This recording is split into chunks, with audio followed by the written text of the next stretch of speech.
Good morning! Good morning guys! Welcome back to my YouTube channel and welcome to another vlog. So for today's video, this will be our last day here in Korea. So pupunta muna kami ng Myeongdong Church. Katatapos lang namin mag-breakfast. Mag-ayos lang kami ng konti. And then pupunta na kami doon sa cathedral. See ya later, alligator! Hi guys! Nandito na tayo sa Myeongdong Cathedral. Kaya lang kasi, hindi ko sure kung merong dress code. Kasi look naman. Naka-ano ko yun. Nakikita niyo ba? O basta yun. Naka-short kasi ako today. Kasi nga, kahapon, supposedly ako naka-short papuntang Nami Island. Hindi yun ang nasuot ko. So, yung ngayon dapat, kung kahapon yung nasuot ko yung pants. Tapos ngayon, pang Nami Island, ito nasuot ko ngayon dito. So, pakita ko sa inyo guys, itong Myeongdong Cathedral dito sa labas. So, yan, dyan kami umakyat. Galing kami dun sa baba. Then, ayan.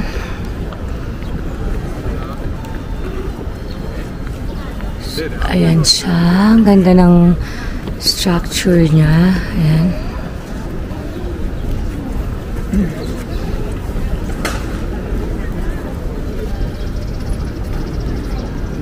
So yan, dito tayo yan sa Myeongdong Cathedral dito sa Korea.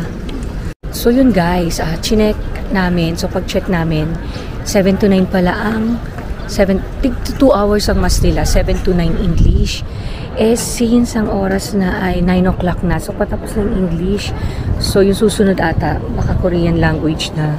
So hindi na rin tayo papasok. Tsaka once na makapasok, hindi ka na ata pwedeng lumabas after na nung mass. Yun. So, kaya dito na muna tayo sa labas. Ikot lang muna tayo sa paligid and let's check kung ano yung mga nandito. So, ayan ang schedule ng mass. Ito pala yung linggo. So, sorry. Pagka Sunday, everyday pala meron silang mass.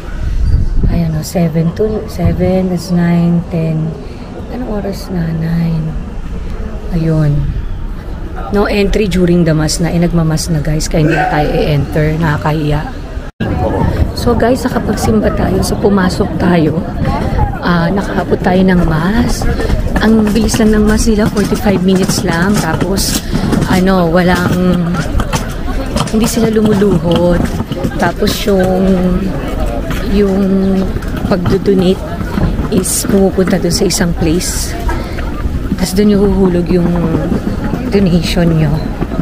So at least nagkaroon tayo ng chance maka-experience paano magsimba dito sa Korea at sa cathedral pa. So yun.